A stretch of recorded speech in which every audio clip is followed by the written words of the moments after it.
It's Thursday, November 7th, and you're listening to the Geek at Geek News Central, the longest continuous running tech podcast. This is show number 905, sponsored in part by GoDaddy.com. GoDaddy's website builder makes it easy to create your own website, put your business online, and find new customers. Choose from hundreds of customizable designs, and you're on your way. Website builder even includes a free domain name, hosting, and 24/7 support. It's go time. Visit GoDaddy.com and enter promo code WSB5 to get website builder for only $1 a month. Geek News Central is a proud member of the Tech Podcast Network. If it's tech, it's here. Tonight we talk tech, and also talking about building the Geek News Central community. You guys know what comes next. Strap in. Here it comes. All right, people, I need a go, no-go for the Geek News Central podcast. Digital archive recorders. We're go flight. Microphone. We're go flight. Video feed. Go. Web browser. Go. RSS data stream aggregator. Go flight. Interflux Toddism suppressor. All right. I'm confused. Host readiness check. Welcome to the show. Welcome to the show. The Geek News Central podcast is a proud member of the Tech Podcast Network. If it's tech, it's here. All right, ladies and gentlemen, we are ready to go. Cue Todd in 5, Button, who's got the button? 4, There is no cause for alarm. 3, Everybody hold on to something. 2, Just press the button. 1. Showtime. Aloha and welcome to Geek News Central, coming to you as live as it can be from the beautiful state of Hawaii via the Geek News Central studio overlooking a very rainy Honolulu. Everyone, welcome to the show. My name is Todd Cochran. Of course, beautiful night here in Honolulu, in Hawaii. We've had light showers this afternoon. The temperatures have come down. The humidity's not too bad. Little bit of intermixed trade winds. It's fantastic. And the night jasmine's starting to kick, and I've talked about that from many years past on how this very aroma, it's just a beautiful aroma comes wafting into the studio. So it actually puts me in a real good mood. But hey, everyone, welcome to the show. And of course, if you're checking the show out for the very first time, hey, we want to welcome you. Of course, we want to welcome you to the Ahana and basically say thanks for checking the show out, and thanks for being here. And, of course, all longtime subscribers as well. Thank you so much for staying subscribed to the podcast. Got a great show lined up for you tonight.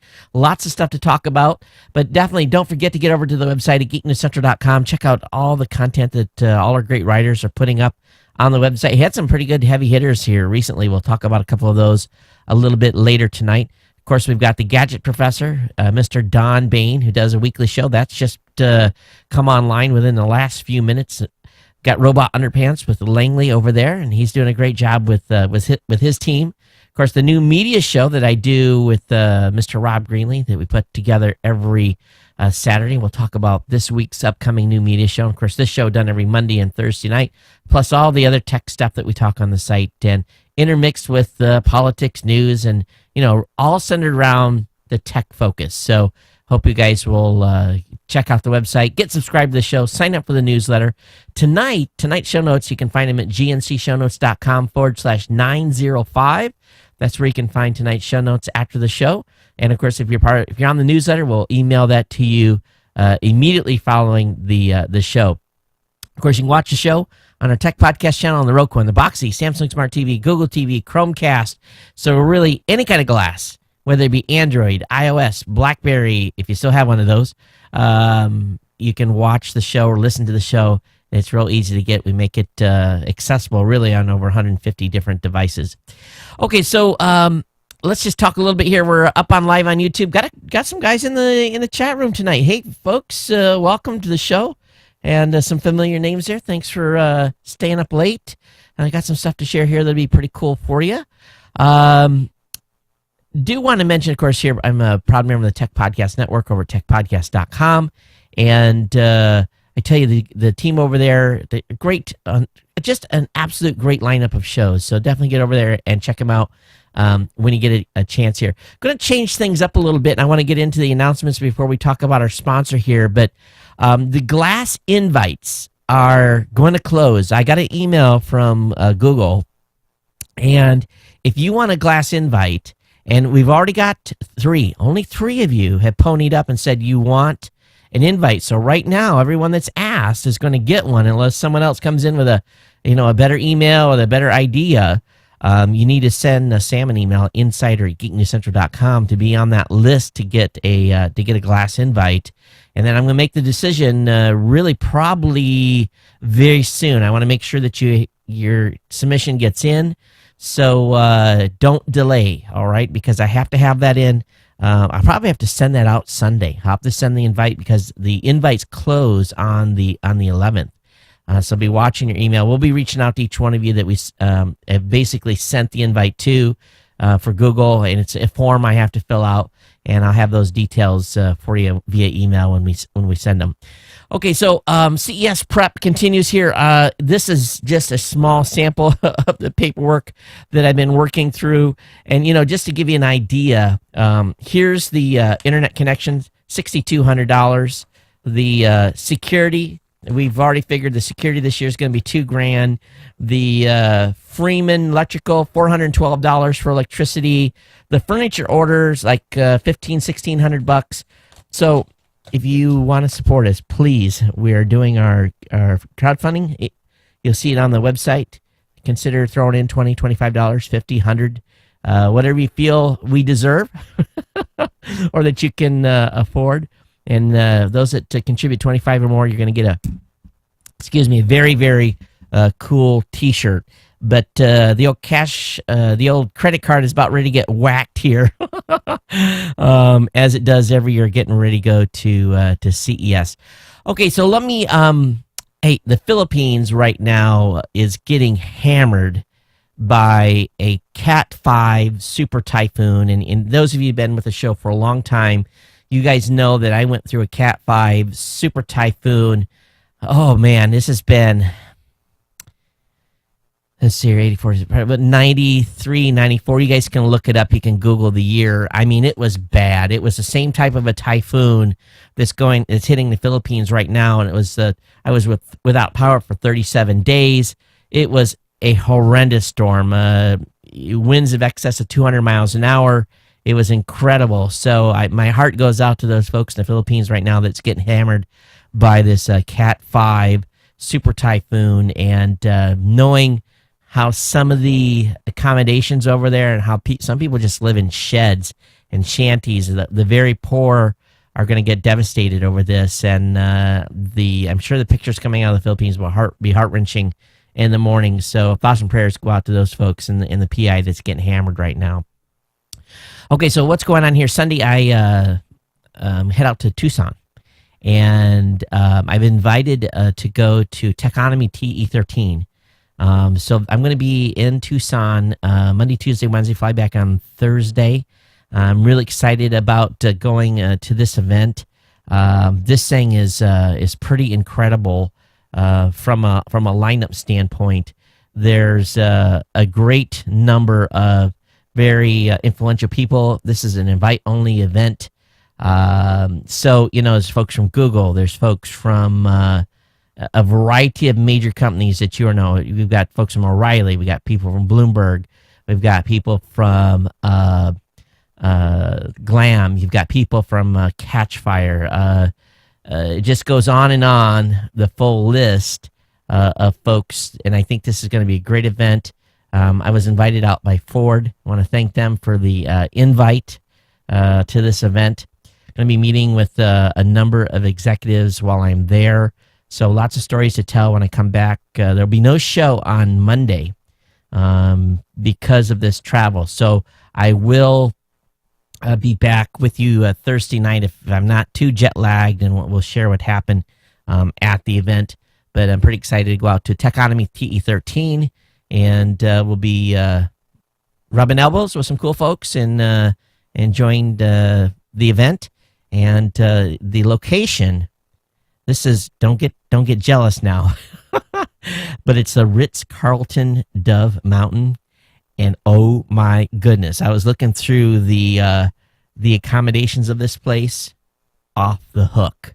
So fantastic location. I'll have a camera with me, of course, and everything, and do some video, and I'll be taking glass with me and making sure that, of course, I'm not wearing glass right now. It's charging, but have glass, and I'll be able to catch all kinds of cool clips. So look forward to bringing you guys information about that. Also, one thing I'm going to do is I'm soliciting ideas. It's time. It's time for an update for Geek News Central. We've had the same design on the website now, I think, for 3 years. And I think it's time for an update, for a refresh. I still love this design, but maybe it's getting a little long in the tooth. So if you guys, longtime listeners of the show, if you have a design that you guys love, email it to me and let me know. And I'm thinking about obviously we want to go a flat design and into a more support of HTML5 and a variety of things. So love to hear you guys' feedback, where you think we should go with the website. And it's been very, very functional this whole time. It's one of the reasons why we've stuck with it so long. But if you've got some ideas, email me here at the show. That would be most appreciated at geeknews@gmail.com is a place to go for the email. Of course, you can tweet me anytime at Geek News as well. All right, Podcast Awards is ongoing here. We just scored basically got our last sponsor in, Cashfly, jumped on here really in the ninth hour. And I'm really happy. We've covered all of expenses. We've got the trophies ordered. Made that call this morning, and boy, oh boy, it was by the hair of my chinny chin here to make the cut. But we did, and I'm really, really pleased about that. So I want to thank the folks over at Cashfly for stepping in and being our final corporate sponsor. This coming Saturday, we're going to have a Stefan Beckham, podcast producer at CNET.TV, is going to be on our new media show.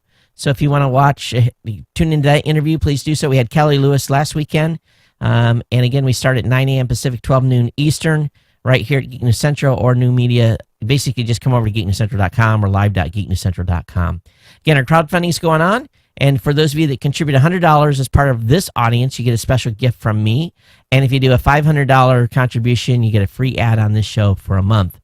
And then don't forget, keep reaching out to Sam, our insider at geeknewscentral.com. He'll get you into those of you that are insiders, he'll get you into the insider mailing list, and not mailing list, the Insider G Plus group.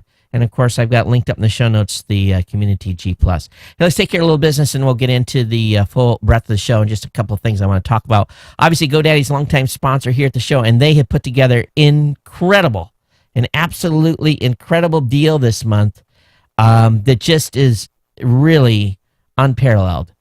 For $1 a month, $12, you get Website Builder, and you get a free domain. So the normal price of a domain is like $8.50 if you buy it retail.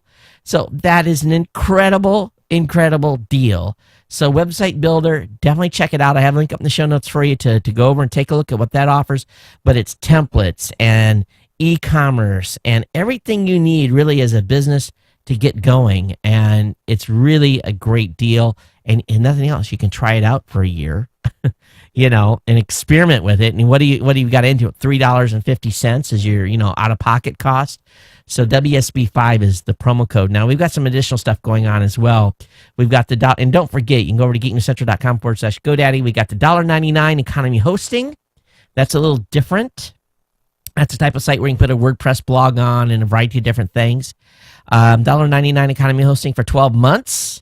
So that's $2 a month, $24 a year, and also a free domain as well by using the promo code HOSTOFF3. You get 30% off your order at GoDaddy by using the promo code 30deal3. That's a great savings.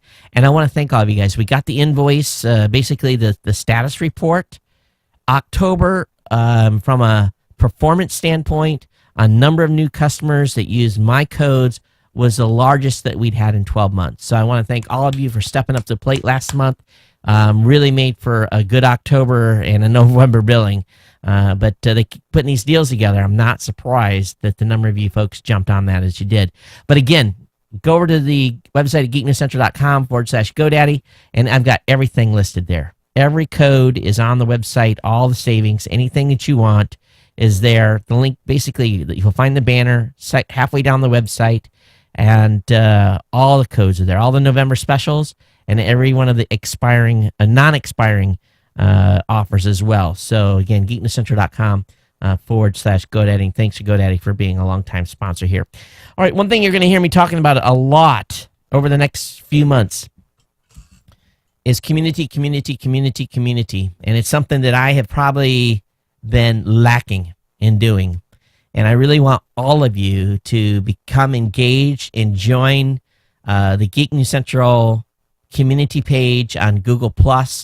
It's a place where I want us to all meet, hang out, chat, submit stuff back and forth, share stuff that's during non-show days, and really build up this, we got this huge, huge audience that I want to bring you guys in, and you guys share between one another and me, and I'll share with you and vice versa, everything that we're doing here at Geek News Central. And give me ideas for show topics. And I think as a collaborative, we can all work together and really take this thing to the next level. We're going to be working on 10 years of doing this show. This is our 9th to the 10th year. And so the goal really is to really see where we can get this thing by the 10th anniversary. And really to bring it all in is I got to have all of you guys in the community. So please consider joining, and the link will be in the show notes for you guys to check out. All right, enough of me yakking here. Let me get into the content tonight. And I got an email from one of our listeners, and he was scolding me, and it's good. I like scoldings. But I was apparently using a specific word a lot in the last few shows, and you don't even realize it yourself. So once in a while, it's good for those of you that are listening to punch me in the face and say, Todd, if you say that again, it was like running chalk or scratching a chalkboard. So I will try to stay away from using that word, and I'll share it with you at the end of the show, and you guys can grade me and let me know how I did in not using the word that he was implying. And I, to be honest with you, I'm like, how did I use that much? And he was like sitting in anticipation of me using that word again, started with a B, and he says every time he does, like, hit him. He's like, oh. So I will try to refrain from that. Probably what will end up happening is I'll use something as a substitute. So we'll see what happens. All right, let's go ahead and get into the tech here. And oftentimes, so you guys know, I have a very, very, very busy schedule, and doing the show at 8 o'clock at night is probably not the smartest thing, but it's something I've always done. For 905 shows, the show gets recorded when it gets recorded. And there are times that I'm at different levels of, I bet for a better word, consciousness. All right, this first article I'm going to talk about tonight on the tech side is something I found over at Bloomberg Business Week. I mean, it was just by a fluke. And it had a very weird title. Is entitled "An iPhone Tester Caught in Apple Supply Chain." And it really, it's kind of like, what does that mean? An iPhone tester caught in Apple supply chain. But really what it is, it's an incredible hit piece by Bloomberg that doesn't do Apple any favors. And it really goes to the crux of employment, and let's be honest, employment in the third world, in a third world country. Or employment where if you are living somewhere that, the median income is, maybe $1,000 a year or less, and, taking in and recruiters looking for individuals to work in the factories that are building Apple devices, and then basically making them sign their lives away, sign their farms away, basically becoming essentially slaves. And, it's the biggest scam in the world. And this was happening a lot in Saipan. When I lived in Guam in the early 80s, the big thing that was in Saipan was the garment factories. And they were basically bringing in workers from a variety of countries, mainly the Philippines, and they would hold their visas and or their passports. And then everything that they did, they would buy food at the company store. They would sleep in the company barracks, and everything that they did cost them money, and it was taken out against their paycheck. In the end, they were left basically holding pennies to send home back to, their families. And it became a very, very big issue, and the U.S. government really cracked down hard on Saipan, largely because they could. They hadn't become the states of Micronesia yet. It was still underneath a Federation of States of Micronesia. They weren't under that yet. Still was largely a territory of the United States. So long story short, they took care of it, but then it just moved. This disease moved to a different place. So shirts that we wear today and clothes that we wear come out of some sort of garment factory. And it's no different of an issue there than it is with what's going on in many of these countries that are in the supply chain of building products for Apple. Now, Apple was the company that was singled out, but you can almost be guaranteed it's every company that has a factory or is in a buildings products in those countries that are using this labor. And I think you'll be fascinated. And what I want you guys to do is, some people may have you're saying, well, Todd, they don't have a job. This is something they work. It's the way it is in those countries. And I understand that. But what I want you guys to do is I want you to take some time and put yourself in the shoes of the individual that they highlight in this and think, my God, what would that be if it was me? And think about that a little bit. And I want you to read the article. It's a 5-pager. It's going to take you 10, 15 minutes to get through this, but I think you will get through page 1 without being compelled to go to page 2. And I know this type of topic has come up again and again and again and again, but this one here was a little different, and it talked about the ramp up to the launch of a phone and sucking in, tens of thousands of workers to ramp up and build, basically the phones that you and I are carrying today in our pockets. So I have that for you. I want you guys to check it out. I'd love to hear your feedback on it. And I understand I'm not so stupid because I traveled throughout Asia a lot. I spent time in virtually all those countries. Never spent time in China. Went to Hong Kong a couple of times while I was in the Navy, but when it was still underneath the UK control, never when it was under the control of the Chinese. But the situation doesn't change from country to country too much, depending on where you're at, especially in Malaysia and a variety of different areas. So anyway, just go through this and check it out, and I'd love to hear you guys' feedback on it. A little bit shocking, to be honest with you, and desperation. Really incredible. It really is. But anyway, I have the link in the show notes. You guys can check it out. Next article up is a article that, well, actually, it just shows you this typhoon that's going into or is whacking the Philippines right now in a big, big way. This thing is a monster. And if any of you that live on a coastline to get hurricanes, this is essentially the same as a Cat 5. The same as a Cat 5 hurricane, but it's a Cat 5 typhoon, super typhoon. So anyway, I have the link up in the show notes. I'm just, I got the door of the studio open right now because we've got a nice breeze coming through. My kids just got back from swim practice, so heard them walk in. So we'll have, I'm sure Chris is going to be coming in here and shutting the door in a few minutes. But if you hear him yelling out there, it's a typical gang getting back at the house. Okay, YouTube is changing something up. This is kind of different. YouTube now, when someone makes a comment on a YouTube video, instead of it being in the YouTube infrastructure, it's going to be pushed over into your Google Plus notifications. So this is an interesting update. So again, it will no longer update.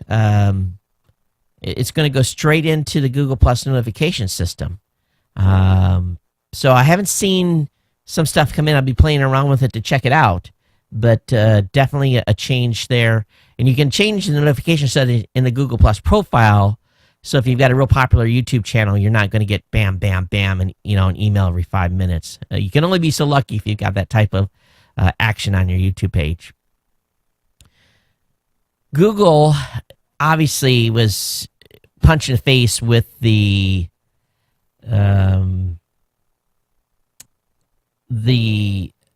basically the revelation that their data going between data centers was, being monitored. And the engineers at Google obviously very upset. One went to work very, very quickly.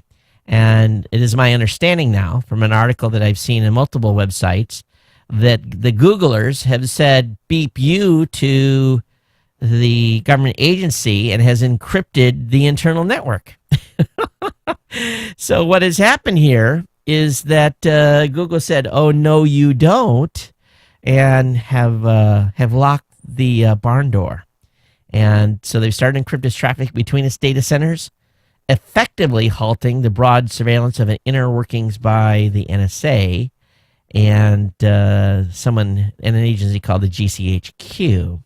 So that is an interesting move here, but it's not one that probably is not expected. I think we all expected it to happen. I'm just surprised it happened that fast. Now, here's the thing that you have to think about, and what I was trying to wrap my brain around just a little. Okay, so number one, let's say that you're in a building, and you're a tech guy, and you're an engineer, and you've basically been given the golden key to be able to basically suck off the stream of that data flow and be able to tap into that and pull that data and send it somewhere. Now, think about this for a second. What type of a data connection would that require? Google's got to have some pretty significant infrastructure between their data centers, and I can only imagine that. If you just think about this just a little bit, how much data is going back and forth, it has to be an extraordinary amount.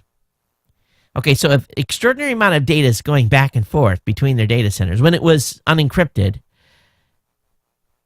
how much? And when a guy sitting there with a, not necessarily a land cable, because that's not going to cover it, but whatever they use to do this, which to me I don't fully understand how it happens. Someone that's a network engineer can maybe explain this to us. But just think of the pipe, the data pipe that you got to have to get that data out and sent to wherever you're going to send it. That to me was kind of the moment and thinking about it a little bit. Now, let's fast forward here to this announcement where they're saying that they've encrypted their internal network. That adds to the data flow, because when you're passing bits, it's just bits, But if you add the processing power required here to encrypt and the processing power required on the other side to decrypt, or however it's going to transfer, and the amount of extra data that has to go along with that package, that in itself is another moment, because I'm sure if they were using, let's use a term, and let's just use a random number. If they were using let's say 5 terabytes of data was transferring a second, it's probably more like 5 petabytes a second, or whatever the number was. Let's say it was 5 terabytes a second was being transferred between data centers. You add that encryption layer, and it's now probably 7.5, just because of the effect of having to add the encryption and all the stuff that goes along with that. Not to mention what, the boxes on either side that's doing the, that encryption decryption. So that had to be pretty significant. And to think that they put it in place this fast, that should make all of us go, So it tells you that the Google engineers can work fast. And now what? We'll see where this leads next. But I would not want to be on the legal counsel of Google when Uncle Sam comes knocking. That's for sure. All right. Google also said that its mystery barge may be used as interactive spaces where people can learn about its technology. I don't buy this. They've got this big barge. They put a building on it, and they're going to pull this thing around and put it in ports and have people come learn about its technology. Why don't, as the billions and billions of dollars they have, why don't they just rent someplace instead of building this floating barge system? To me, it just seems a little weird. Maybe that's the truth, but unless they're taking this overseas, which could, and I don't know if these are I guess they're ocean-going barges. So time will tell. And I'm sure at some point we'll get to see the insides of these things. All right, do you deal in the Bitcoin market? Well, if you do, congratulations. And, the train has already left the station. I should have, back in the day, have made some Bitcoin investments. I'm too busy keeping the lights on and feeding the family to worry about that. But this morning, Bitcoin was trading at $300 a Bitcoin, actually $305. So if you've got Bitcoins that you purchased that were, $50 back when this thing started, I applaud you. You've done very well. And the increase from like $125 a Bitcoin to $305 has happened over a relatively short period of time. Now, quick as things go up, things can go down. So we'll see where this leads. But Bitcoin trading at $305. Now, one thing that we're looking at here in Hawaii, and I just got my latest electricity bill, and the paddles from the heart attack machine are, the VVIP thing is in the other room because I opened the bill. It's like, how can it be? It's insane. So the solar question is basically raising its head here. And of course, now we've talked about before how the local electric company is slow rolling applications now because of grid concerns. And I'm just telling my wife, man, someday we're just going to get off the grid. I'm going to be able to go out there with a big pair of dikes and cut that electricity line and, sayonara to the electric companies. But it's not quite there yet. But there is a good story over on CNN Money. It's talking about storing solar energy for a rainy day. Now, here in Hawaii, it's sunshine sometime during the day. We usually don't have overcast. Now, there's a few years ago, we went like 3 months of weather. But generally, we get some of the highest concentration of solar density, I guess is for a better word, than most places in the United States. So there's some technology out there where they're now looking at lithium batteries, once again, being a viable solution to, you're not home during the day. Most of the folks, they're out working, so the electricity use in the house is almost nothing. So instead of running the meter backwards, you're charging a battery. And then when you come home, you're running off the battery instead of pulling off the grid. And at some point, you may have to pull a little bit off the grid, but it'd be nice if we got to a point where lithium-ion batteries weren't just for laptops and electric cars, but were also for our houses. There's folks like Warren Buffett and so forth who have put in solar and have batteries in their houses, and, at $3,000 to $10,000 a battery, you have to have a lot of months of payback to make that worth it. And here, my electricity bill this month was $456. That's high. And for normally we've been $380. But this month was $456, and so if you multiply by 12, it's you're basically $5,500 to $6,000 a year just for electricity here in Hawaii, at least in my household. So you could pay for 2 batteries, but that's also looking at a solar install that would be $30,000 to $40,000. You've got maybe 5 years to pay off the actual panels on the roof. And then, when do you start getting money back? When can you actually, cut the cable from the electric company? It's not going to happen anytime soon. It's not going to be viable. But they say by 2020, the battery technology could be to the point where those that have solar can make it more financially viable. So we'll see where this leads. But one thing's for sure, power is not getting cheaper anywhere, and especially here. It's crazy.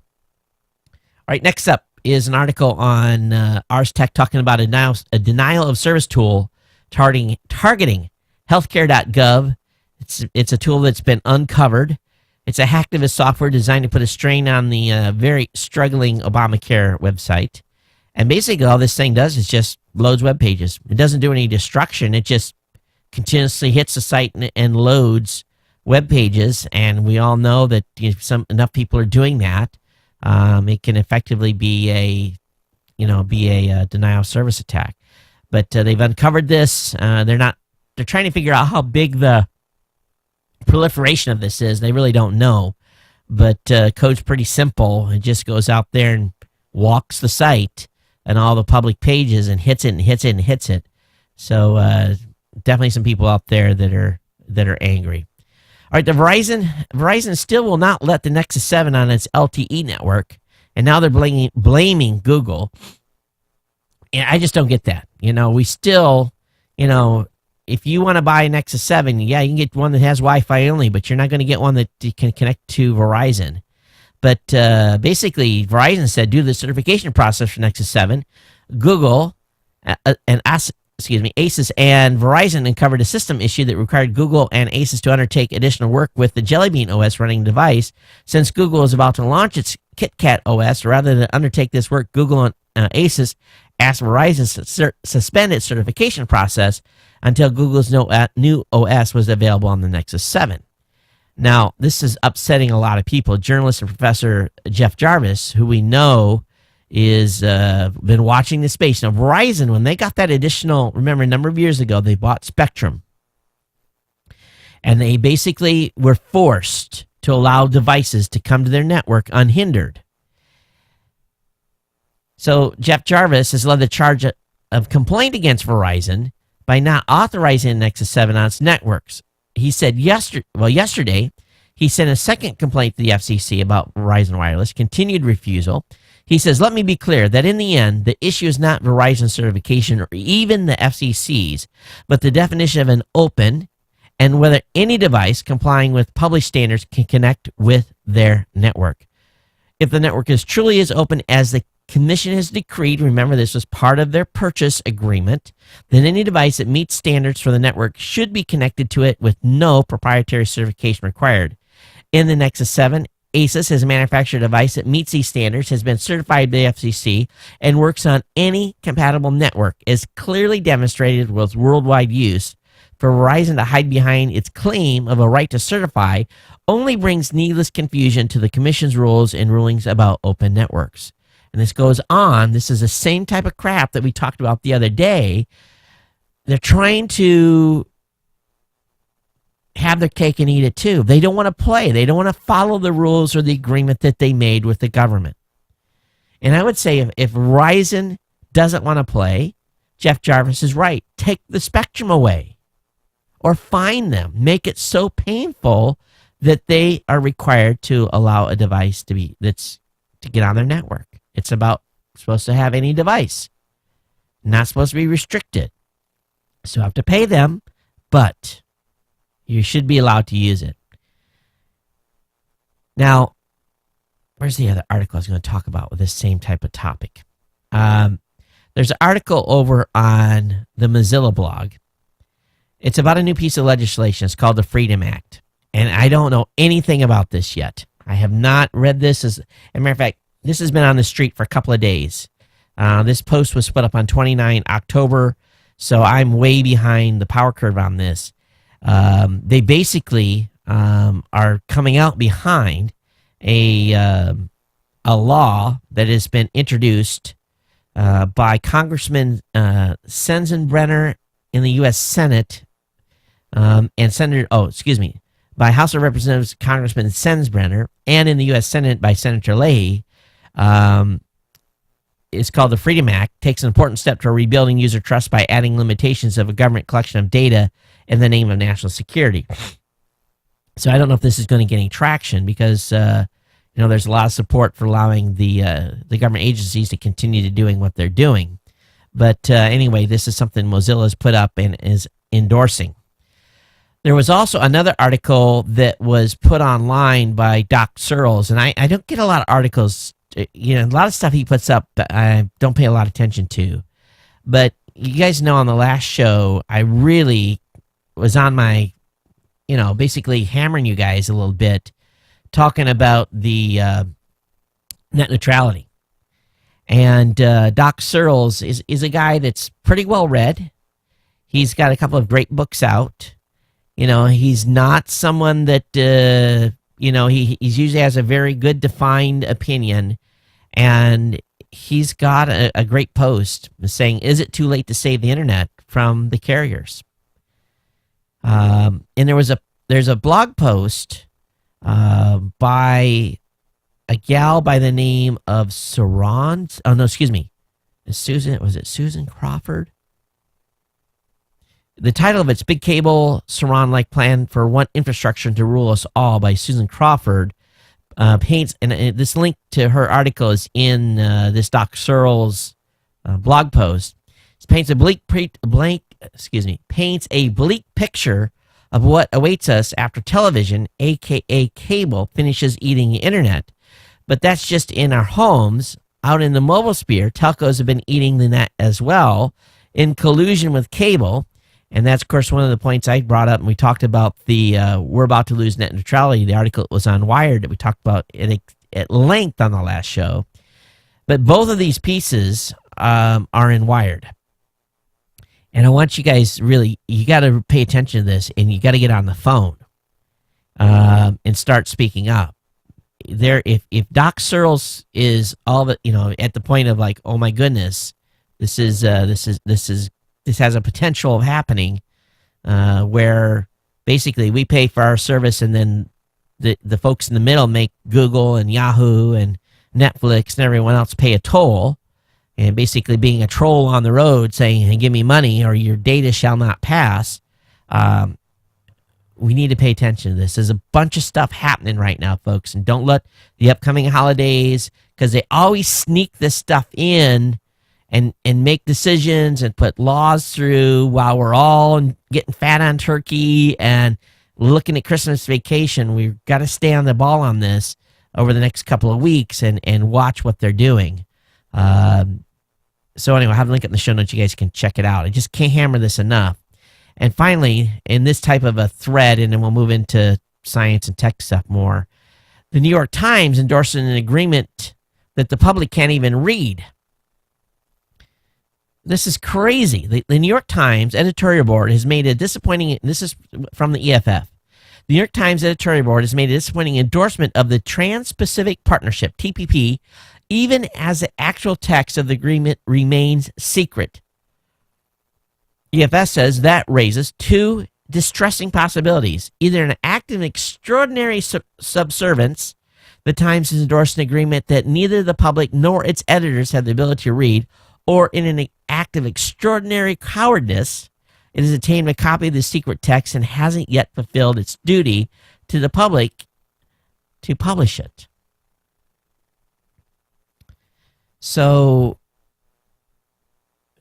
EFS says without a public available agreement, readers are forced into an uncomfortable position of taking official government statements at face value. And, right now, you can keep your insurance.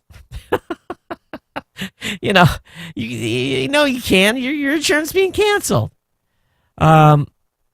So they're endorsing this, and no one's seen it. So the question the EFF is asking, does the editorial board, for example, support the TPP provision that would give private corporations new tools to undermine national sovereignty and democratic processes? Because investor-state dispute settlements slated for inclusion in both the TPP and the EU-US trade agreement, the Transatlantic Trade and Investment Partnership, would give multinational companies the power to sue countries over laws that might cut into expected future profits. This would allow corporations, foreign countries, to basically unravel any law that we may have here in the United States. And I know those of you outside the United States, you could care less about this, but this TPP is also going to affect folks in other countries as well. What could happen here is the United States companies could be suing someone in another country because it doesn't follow this TPP agreement. I don't even claim to be an expert on this, but the paper statements emphasizes how the administration strives to make TPP's policy an example for the rest of the world to follow. You can keep your own insurance. Yeah, right. Okay, so that's what's going on the ledge side and what's going on in the space. So from that angle, let's switch gears here. The folks out here in Hawaii, the scientists out here in Hawaii, have basically, on Maui's Haleakala, has basically detected a 6-tailed asteroid. And they're pretty excited about this thing. And really what it is the asteroid spinning, and it's gassing off from different ways as the sun hits it.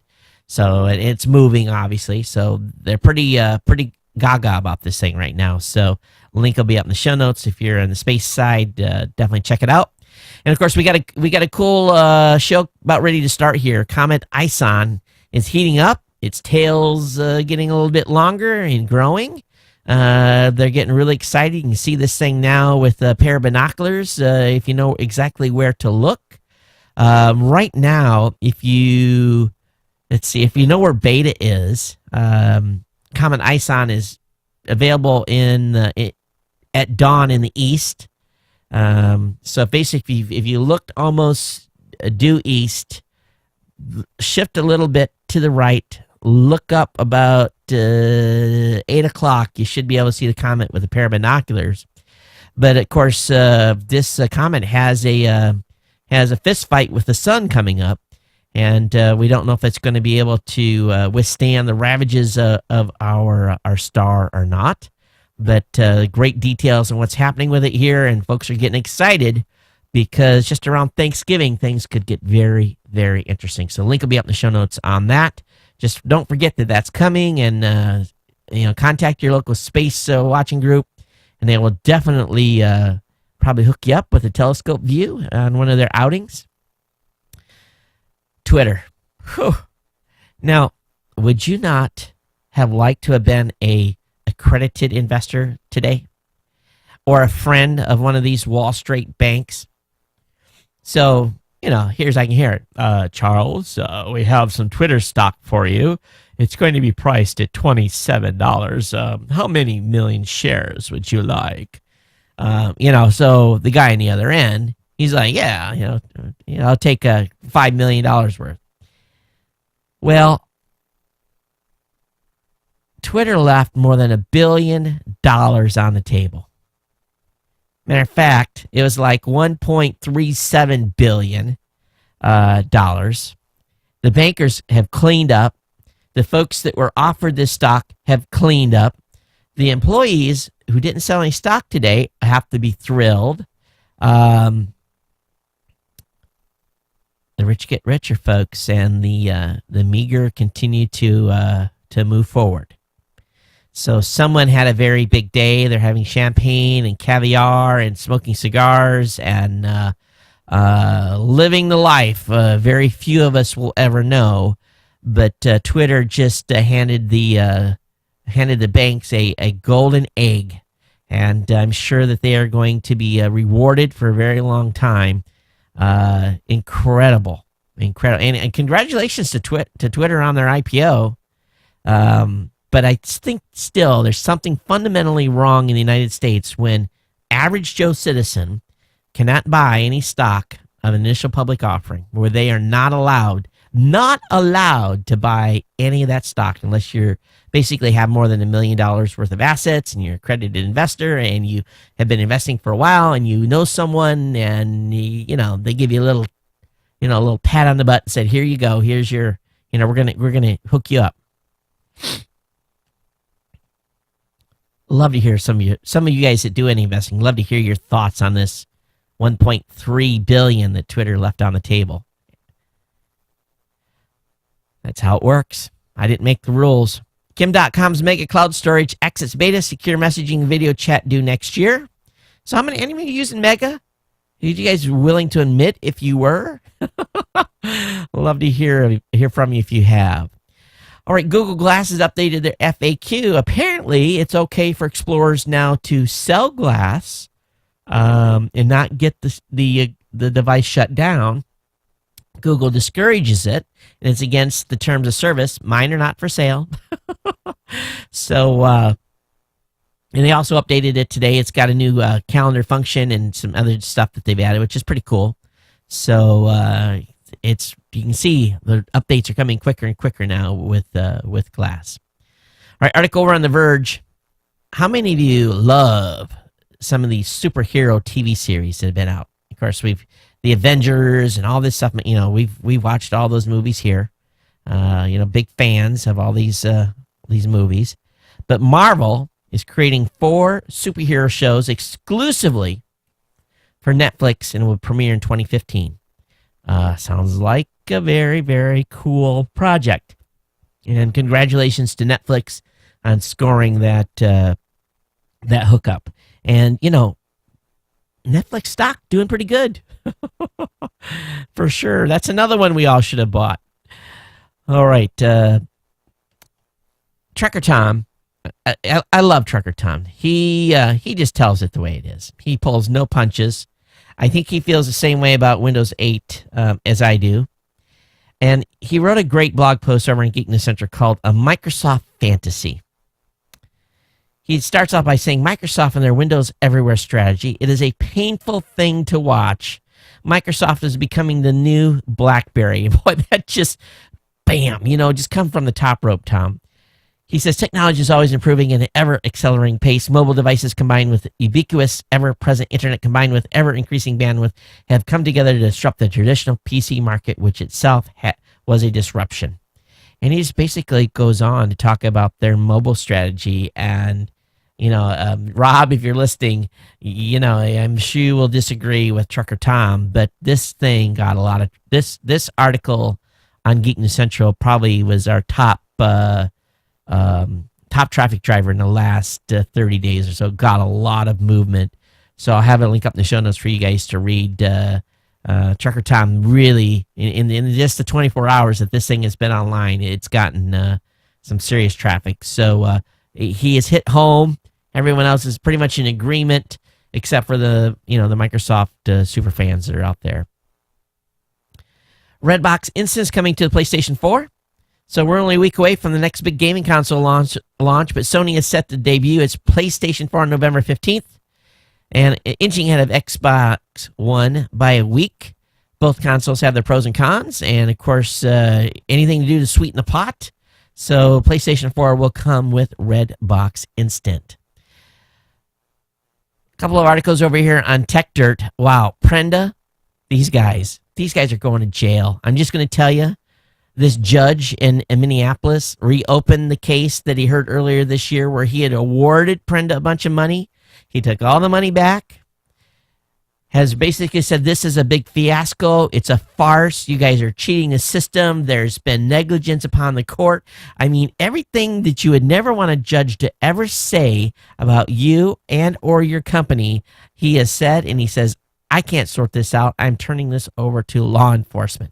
And he says they're good at figuring this all out. This mystery guy that's disappeared, these folks will all end up in jail. It's just the way it's going to happen. And when the court finds that fraud was committed on the court, a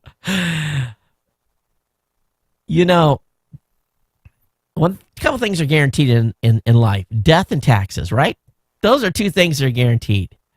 But if you are in a court action, and you defraud the court and you upset a judge, judges are, they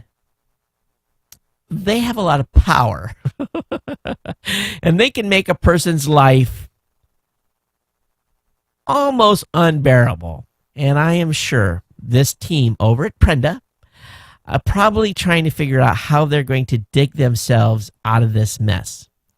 Lies upon lies upon lies upon lies upon lies upon lies upon lies upon lies ends up in a stack of cards that is going to collapse. And when it does, it is going to be spectacular. The story that is going to come out of this on the fraud and what, in my opinion, what they have portrayed is going to be incredible. And again, it's all about their whole action. What Prenda's goal was to extort money from people, right? In my opinion, that was what their goal was to go out and say, you committed a copyright violation, you shall pay us. I love it. Couldn't happen to a better group of people, in my opinion. Silk Road. Silk Road was shut down, right? Well, Silk Road 2.0, looking exactly like the original Silk Road, is back online. Some people think it's a honeypot. Some people think that, if you go on and use this thing, you're probably going to have the feds kicking in your door. But now that we've all heard about Silk Road number 1, we all know what Silk Road number 2 is being used for. And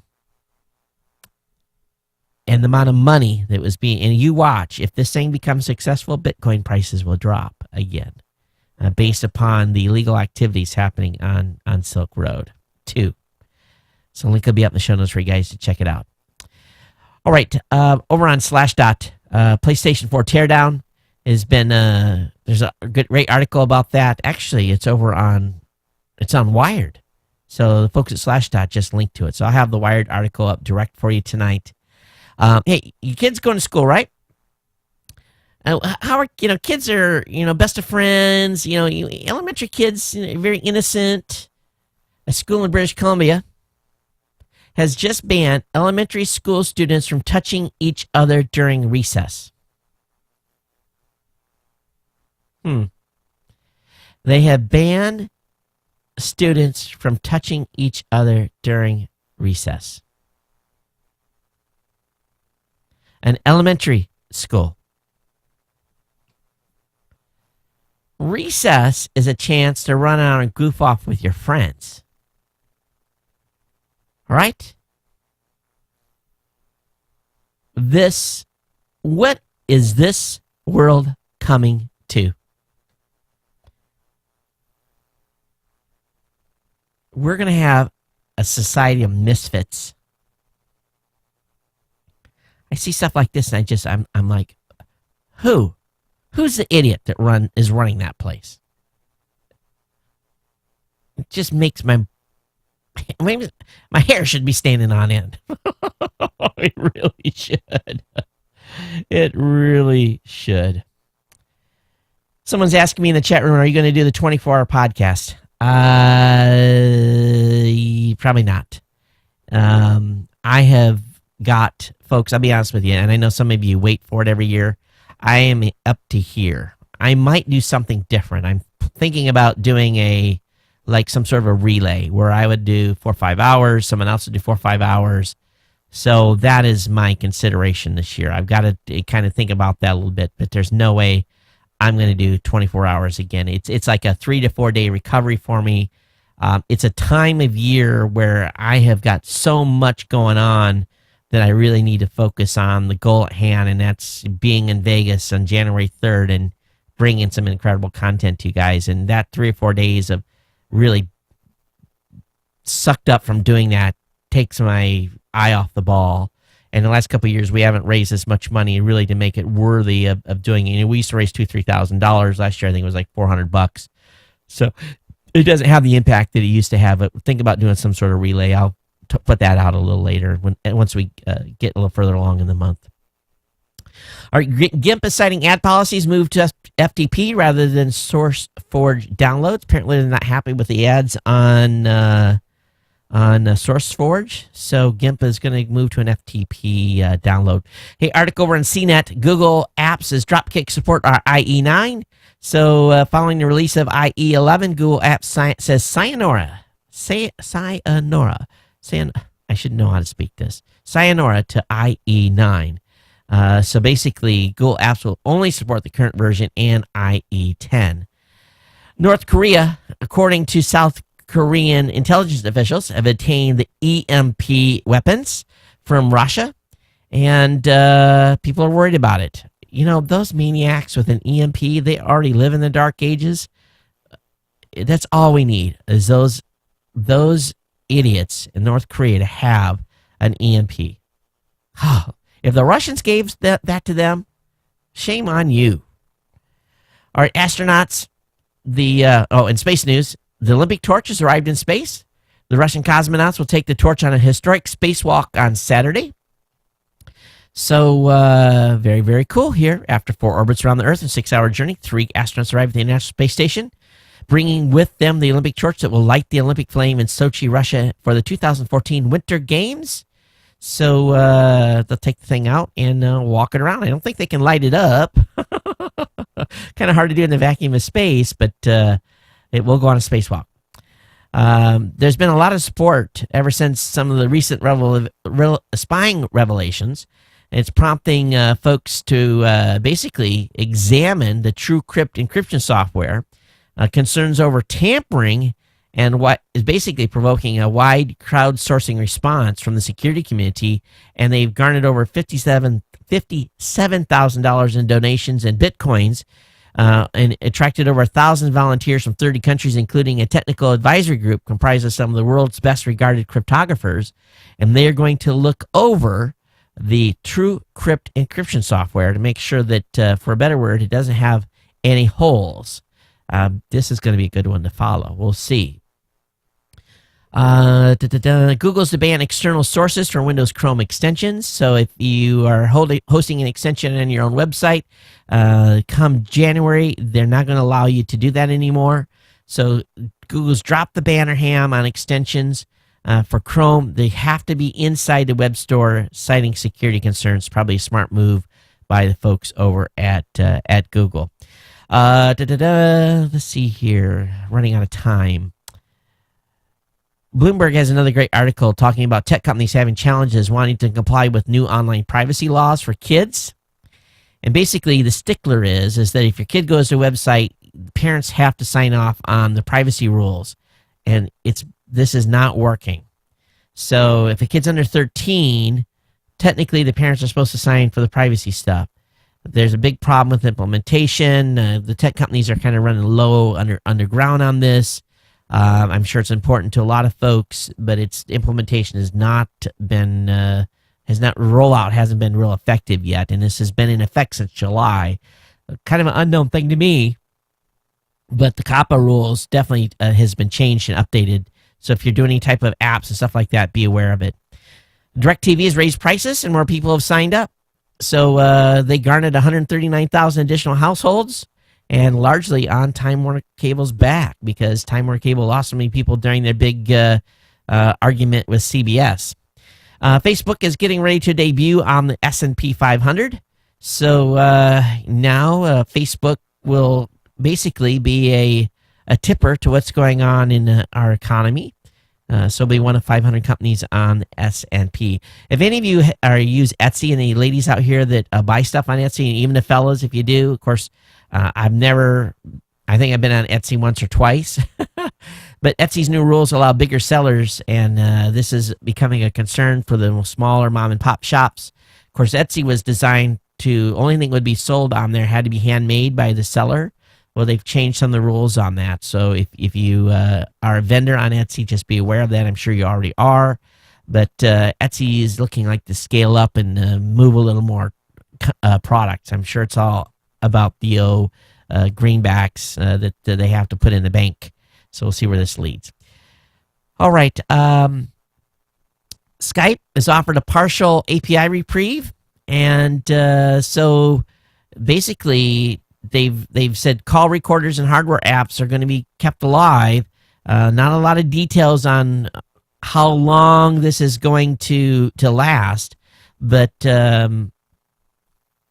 Skype is basically saying the API will remain enabled for a while longer. That makes a lot of podcasters I know very, very happy. They were stressing. Hey, a fire at the Internet Archive destroyed equipment and materials, but data is safe. There was a fire on November 6th that basically burnt the building down in San Francisco that houses the Internet Archive Scanning Center.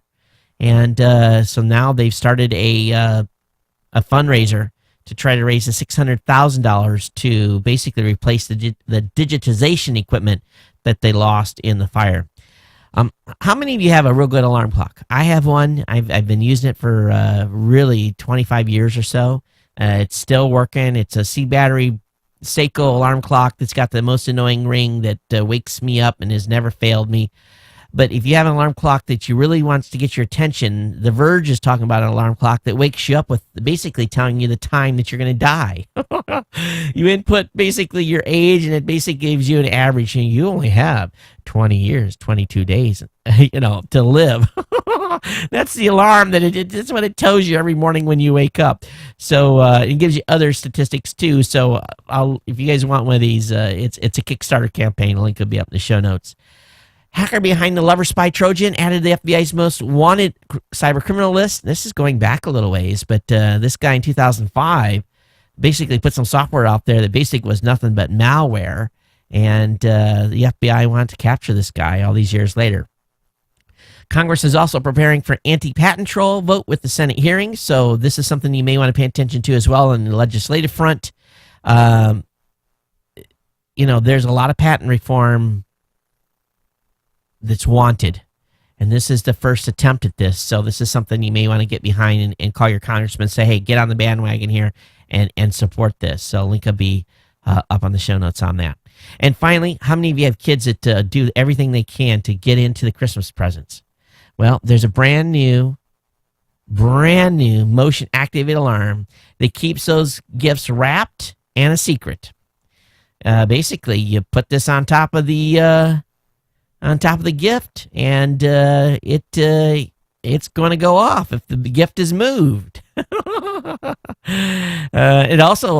It has a sensor that detects the radius, and it lets the mom and dads know if the kids even get too close. So this is something where you can, a lot of parents put gifts in the closet and hide stuff, and if the kids open the closet door, it sets off the alarm and said, hey, shouldn't be here.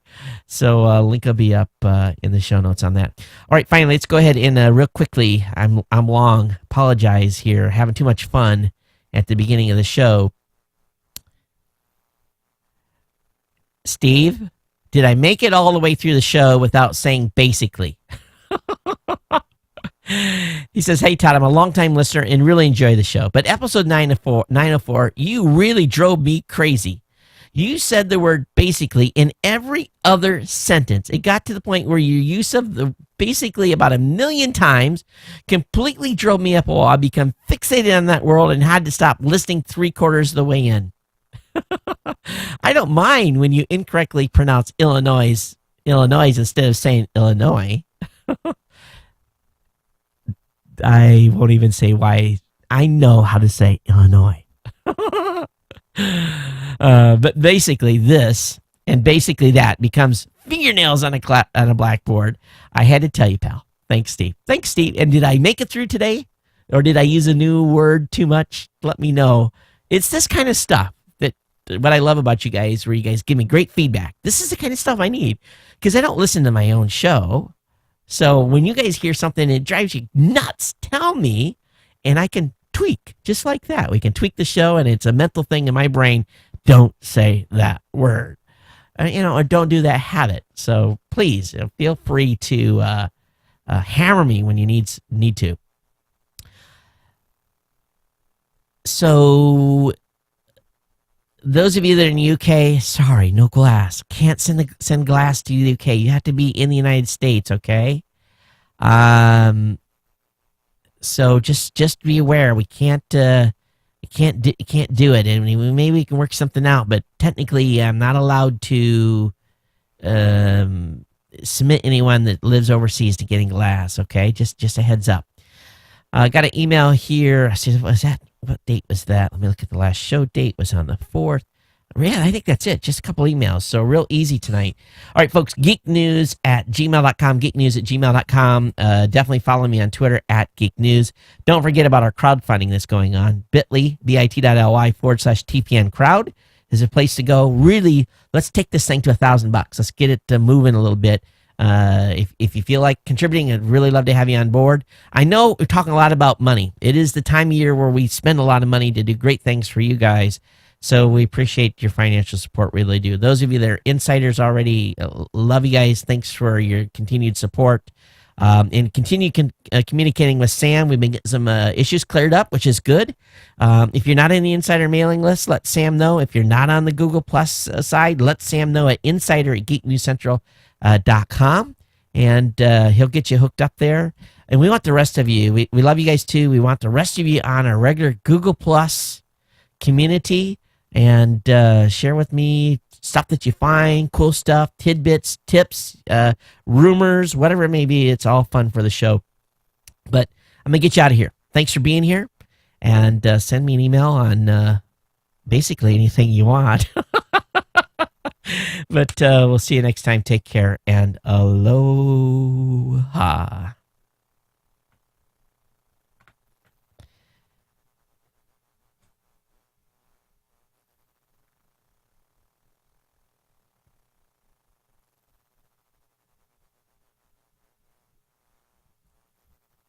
Okay, those of you on YouTube, we'll see you later. You guys are the next.